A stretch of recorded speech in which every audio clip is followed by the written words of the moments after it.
मेरे साथ मौजूद हैं पूर्व चेयरमैन नरेंद्र कुमार गुर्जर।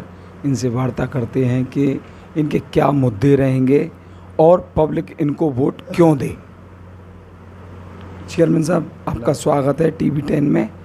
तो चेयरमैन साहब, मैं आपसे पूछना चाहूँगा कि पब्लिक आपको किस आधार पर वोट दे। हाँ, ये सवाल आपका ठीक है। मैं कोसी कलां में निवर्तमान चेयरमैन रहा हूँ और पब्लिक मुझे इसलिए वोट दे, देवतुल्य जनता को मैंने कुछ बातें बोली हैं अपने चुनाव प्रचार में भी। अभी पानी का कुछ काम रह गया, 3 टंकी बनानी है। दूसरा, लड़कियों का स्कूल है, वो मुझे साइंस में लेके जाना है। 9 से बेटी हो चुकी हैं, 18 टीचर हो चुके हैं। और जब मैं पहले चेयरमैन बना था, जब 400 बेटियां थी, 8 टीचर थे। कॉलेज की जर्जर हालत थी, उसको हमने सुधरवा दिया, कुछ मांग के, कुछ नगर पालिका से शौचालय भी बनाए। तो कॉलेज को हमें साइंस में लेके जाना है, गर्ल्स इंटर कॉलेज को। दूसरा, एम इंटर कॉलेज को मुझे जीर्णोद्धार कराना है, पूरा नया बनेगा एम इंटर कॉलेज, तो उसका काम करना है। तीसरा, आप ये देखिए कि कोसी कलां में 2 सामुदायिक केंद्र बनने हैं। अगर कोई हमारे कम संख्या की जो जातियां हैं, उनके लिए कोई भी बारात घर नहीं है। जैसे कोई चढ़त होती है, कोई बारात लेके आता है, नगर पालिका में मैं सामुदायिक केंद्र बनाऊंगा कैला देवी मंदिर के पास। ऑब्लिक वो राम बारात के लिए भी होगा, रामलीला भवन के नाम से भी। उसमें क्या है कि रामलीला के दिनों में हम उसे रामलीला में रखेंगे, भगवान राम की जो लीलाएं हैं वो हो जाएं, और एक कमरा उसमें हम 12 महीने रखेंगे जिसमें सामान रहेगा। बाकी दिनों में उसे सामुदायिक केंद्र तो है ही। तो जो बारात चढ़ेगी किसी प्रजापति की, किसी माहौर समाज की, किसी जाटव समाज की, या किसी सविता समाज की, उनके लिए कोई ऐसा स्थान नहीं है। तो हर हाल में मैं सामुदायिक केंद्र बनाऊंगा 2। दूसरा वो बनेगा हमारे नकाशे पे जो मुस्लिम भाई हैं, उनके लिए मुझे बारात घर बनाना है। वो मेरा वचन है, जिसका नाम भी रखा हुआ है। जो तत्कालीन हमारे चेयरमैन साहब थे NL शर्मा जी, उन्होंने उसमें वीर अब्दुल हमीद के नाम से उन्होंने एक पत्थर लगाया था और एक उद्घाटन किया था। मैं उसे वीर अब्दुल हमीद सामुदायिक केंद्र ही बनाऊंगा, और वही मैंने पिछले बोर्ड में पास भी किया था, पहली बैठक में ही पास कर दूंगा। वहाँ वो थोड़ा बड़ा बनेगा, क्योंकि बड़ी आबादी है मुस्लिम भाइयों का। तो कम से कम 1,500-2 हज़ार गज में वहाँ पर हम एक सामुदायिक केंद्र बारात घर बनाएंगे, जिससे मुस्लिम भाई, सैनी समाज, सामने जाटव समाज, राठौड़ समाज, कोई भी बेचारा परेशान ना हो। ये हमारी योजनाएं हैं। साथ की बड़ी आबादी है मुस्लिम भाइयों का, तो कम से कम 1,500-2 हज़ार गज में वहाँ पर हम एक सामुदायिक केंद्र बारात घर बनाएंगे, जिससे मुस्लिम भाई, सैनी समाज, सामने जाटव समाज, राठौड़ समाज, कोई भी बेचारा परेशान ना हो। ये हमारी योजनाएं हैं। साथ में डंपिंग ग्राउंड को हम हटाएंगे। डंपिंग ग्राउंड यहाँ से ट्रांसफ़र हो गया बठेन के जंगल में और हरिपुरा के जंगल में बीच में कहीं है, और वो हमने शुरुआत कर दी। कुछ काम हो चुका है, क्योंकि वहाँ पर जो हमारा कूड़ा जाएगा उसको पृथक पृथक करने के काम वहीं पर होगा, वहाँ कर्मचारी काम करेंगे। शहर की योजनाओं में सभी जितनी भी जातियाँ हैं, सभी के नाम से द्वार बनाऊंगा, क्योंकि अब की बार पैसा कम था तो काम कम हुए, लेकिन सड़क में खूब हुआ, पानी में खूब हुआ। आज आप ये देखिए, 95% शहर में पानी दिया हमने। लोग 400 रुपये महीने देते थे, 8,000 सिक्योरिटी, और वो भी 1 ड्रम पानी। आज कैसी हालत है? आज पूरा पानी 24 घंटे आ रहा है। 24 घंटे हम पानी दे रहे हैं घर घर में। आप देख लीजिए, कृष्णा धाम से शुरू हो जाइए, Krishna Dham, Agrawal colony, new Agrawal colony, Shiv Vihar colony, Radha Vihar colony, Natthi colony, Krishna Vihar colony, Bathen gate, उसके पास बैंक कॉलोनी विस्तार, आपके राठौड़ नगर, आपके ईदगाह तक हम जगह जगह ईदगाह बचा है, और जगह जगह हम सब जगह पानी हमने दिया है।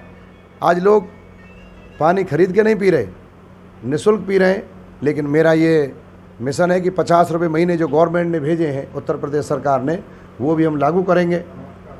सीमा वृद्धि का काम 80% हो चुका है।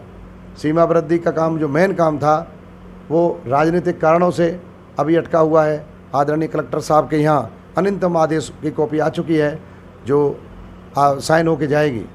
सीमा वृद्धि में हर हाल में करूँगा। पिछली बार तो कुछ कारणों से दिक्कत थी, पेपर कंप्लीट हैं, नक्शे बन चुके हैं, हमने सारे खेबट उसमें चढ़ा दिए हैं, तो अब की बार सीमा वृद्धि भी हो जाएगी। तो मेरे कई काम हैं और सबसे बड़ा मुद्दा अब आइए स्टेडियम की भूमि। मेरा देवतुल्य जनता से ये निवेदन है, जो हिंदू और मुस्लिम और व्यापारी भाई हैं, आपने इस क्षेत्र में विधायक मंत्री सब बनाए, अगर हम कोसी कलां की सीट को भी उन्हीं को सौंप देंगे, उन्हीं के रबर स्टाम्प चेयरमैनों को सौंप देंगे, स्टेडियम वापस नहीं आएगा। स्टेडियम की रजिस्ट्रियाँ हो चुकी हैं काफ़ी जगह की। आज आप देखिए खेबट के आधार पर रजिस्ट्रियाँ हो गई, लेकिन जिन्होंने ये रजिस्ट्रियाँ कराई हैं वो कहते हैं कि स्टेडियम से उस ज़मीन का कोई लेना देना नहीं है। हाँ, मैं आपको बताऊं, ये बहुत चालाकी भरा गेम है। आप ये सोचिए कि हमारी 3.5 एकड़ ज़मीन है स्टेडियम की, हमें 3.5 एकड़ ज़मीन स्टेडियम की दे दो, हमें कोई मतलब नहीं, मैंने को सौंप देंगे, स्टेडियम वापस नहीं आएगा। स्टेडियम की रजिस्ट्रियाँ हो चुकी हैं काफ़ी जगह की। आज आप देखिए खेबट के आधार पर रजिस्ट्रियाँ हो गई, लेकिन जिन्होंने ये रजिस्ट्रियाँ कराई हैं वो कहते हैं कि स्टेडियम से उस ज़मीन का कोई लेना देना नहीं है। हाँ, मैं आपको बताऊं, ये बहुत चालाकी भरा गेम है। आप ये सोचिए कि हमारी 3.5 एकड़ ज़मीन है स्टेडियम की, हमें 3.5 एकड़ ज़मीन स्टेडियम की दे दो, हमें कोई मतलब नहीं। जब आपकी ज़मीनें रोड में चली गई, आपने मुआवजा ले लिया, आपने दखलनामा दे दिया, आपके दादाजी दखलनामा दे गई, मुआवजा ले लिया, और आपके नाती पोते जो रजिस्ट्री कर रहे हैं उनसे माफियाओं ने रजिस्ट्री करा ली। बहुत गलत किया। हम आपको बता दें, कोसी कलां में वो जो ग्रुप बना हुआ है, आपको पता होगा, उसी ग्रुप के द्वारा छाता में रजिस्ट्री, छाता में ज़मीन घेरी गई। आपके अजीजपुर में आप जाके देखिए, द्वारका प्रसाद अग्रवाल की ज़मीन गई रोड में, और ज़मीन ले रहे हैं द्वारका की ज़मीन में, घेर ली, वहाँ पे हॉस्पिटल और वो दुनिया भर की चीज़ें बना ली। अब आ जाइए आप बरसाने में, वहाँ भी ली। अब आ जाइए आप कोसी कलां में, हमारे पंडित जी चंद्रशेखर उनकी ज़मीन में मिट्टी डाल रहे हैं, वह बड़ी मुश्किल से रोका है। स्टेडियम हर हाल में चला जाएगा अगर मैं नहीं जीता तो। और वो ग्रुप किसका समर्थक है, कौन कर रहा है, उनको क्यों नहीं रोका जा रहा? अरे भाई, धमकाओगे, डराओगे, मैं डरने धमकाने वाला नहीं। मेरा काम है नगर पालिका की बेशकीमती ज़मीनों को बचाना। यदि पिछले 5 साल के कार्यकाल में कोई भी ज़मीन मैंने घेरी हो, किसी पे मैंने माफियाओं से कब्जा किया हो, कोई भी मैंने ऐसे गलत कार्य किए हों, तो आप वोट मत दो। बताओ, कोई किसी का पैसा मारा हो, कोई गुंडागिर्दी की हो। नरेंद्र पढ़ा लिखा एक इंजीनियर आदमी है, मेरे राजनीति में बढ़ते कदम है, मेरे अंदर जुनून है सेवा का, क्योंकि समाज सेवा राजनीति से अच्छी हो जाती है। राजनीति केवल एक समाज सेवा का माध्यम है और कुछ नहीं है। मेरे ये मुद्दे आपने सुने, सड़क में, बिजली में। अब आप सुनिए, मैं सभी चौराहों पर बड़ी लाइटें लगाऊंगा। ये मेरा सपना है कि बड़ी लाइटें हर चौराहे पर लगे। साथ में मैंने वाटर कूलर लगाए हैं हर चौराहे पर, 5 वाटर कूलर लगा चुका हूँ। ठंडा पानी लोग पी रहे हैं, उन वाटर कूलरों के साथ में कई जगह पे आरओ लगाने की योजना है। आरओ प्लांट लगाऊंगा, क्योंकि कोसी कलां में पानी का TDS बहुत है। एक आरओ प्लांट मैंने नकाशे पर लगाया, और वो भी दान पात्र में लगाया, ये देखिए।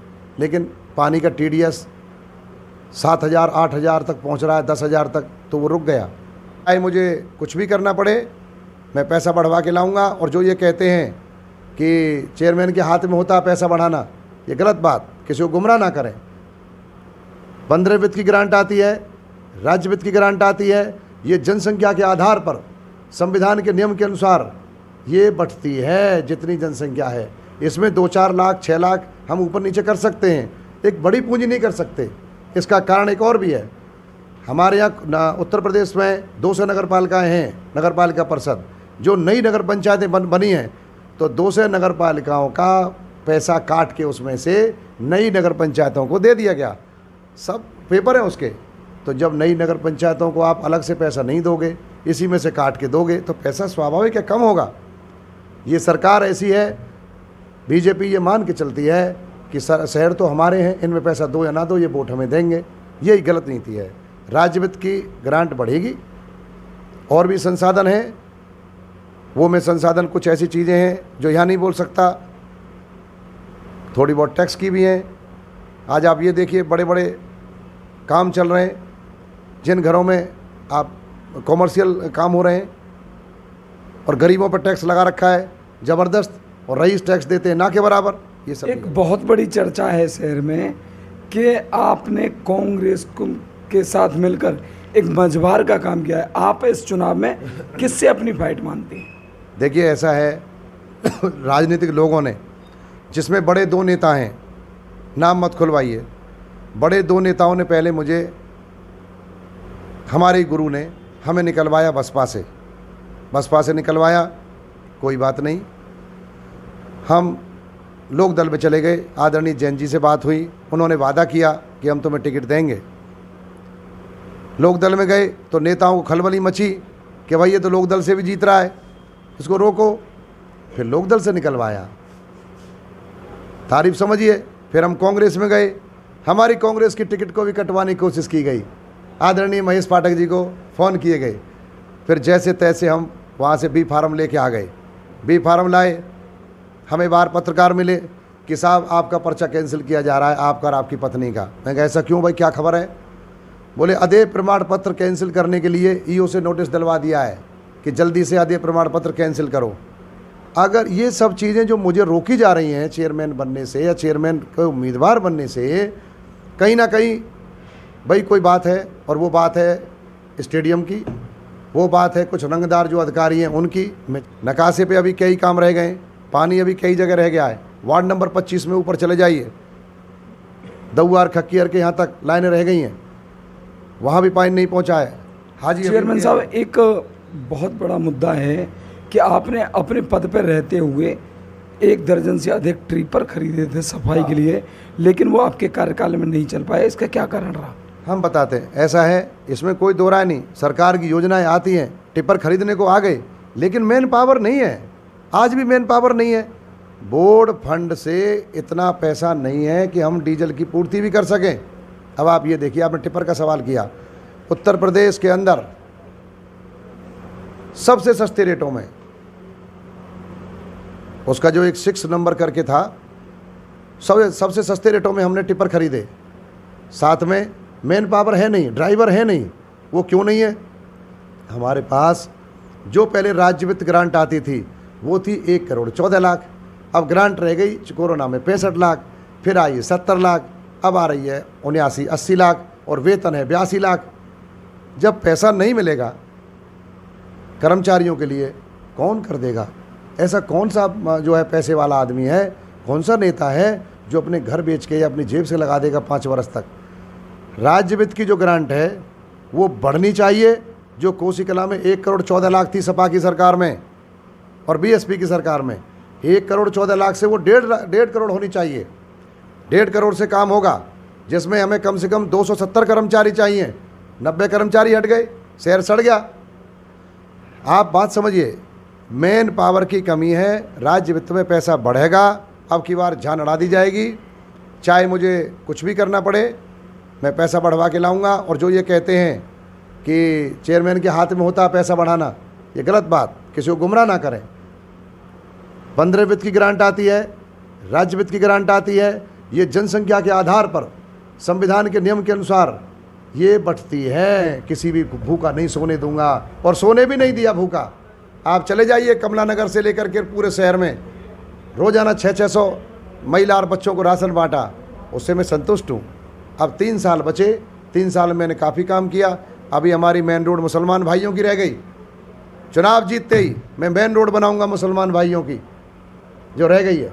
एक हमारा ये आपने ऐसा क्या जादू किया है कि जो पूरी बसपा आपके साथ लगी हुई है? हाँ, बहुजन समाज पार्टी मेरे से अलग नहीं है, मुझे बसपा का ही समझिए, क्योंकि खून और 30 साल में जो आदमी बहुजन समाज पार्टी में मेहनत कर रहा है, मुझको भी जैसे तरुण को हटाया ऐसे ही मुझे निकलवाया। बसपा का हर कार्यकर्ता जानता है, 14 मोहल्ले में काम किए, घर घर जाटव समाज को पानी दिया, सड़कें बनाई, जाटव समाज में शमशान बनाए, जाटव समाज के साथ में हमने बाबा साहब की मूर्ति लगाई, हमने उनको प्यार दिया, सम्मान दिया, उनके बुजुर्गों के पैर छुए। जाटव समाज मेरा भाई है, मेरे साथ रहता है, मेरे दिल में रहता है। उनके साथ तो 30 साल गुजारे, उनको कुछ भी कह लो। आज मैंने उनको बोला है कि भाई अब मैं कहाँ जाऊँ, मेरे साथ न्याय करो संकट की घड़ी में। बोले न्याय करेंगे, छल से तुम्हारी टिकट काटी गई है, अब एक एक बच्चा हाथ के पंजे पे मोहर लगाएगा। तो उनकी मोहब्बत है और वो मुझे प्यार करते हैं, मैं उनको प्यार करता हूँ, यही है बस। आखिरी सवाल, तो आप अपनी जीत से आश्वस्त हैं? हाँ, मैं अपनी जीत से आश्वस्त हूँ और मेरी जीत में मेरे आदरणीय पंडित जी का भी बहुत बड़ा सहयोग है, क्योंकि त्रिकोणीय में या वैसे भी मैं निकल गया, जो समझिए निकल गया मैं। उनको भी मैं चरण स्पर्श करता हूँ। पंडित जी को भी एक नेता ने लड़ाया, पंडित जी लड़ना नहीं चाहते थे। मैंने पूछा था, बोले भाई मेरी इच्छा नहीं है पर मुझको ज़बरदस्ती लड़ाया जा रहा है, ये सबको पता है। नहीं, पंडित जी लड़ते नहीं, वो बड़े जब कह दिया तो लड़ने लगे। लेकिन आज भी मैं तो उनके चरण छूता हूँ। मुझे कोई कुछ भी बोले, कोई भी गलत बोले, मैं यही कहता हूँ साहब मुझे आशीर्वाद दो। मैं किसी के लिए गाली नहीं देता, ना कोई लड़ता।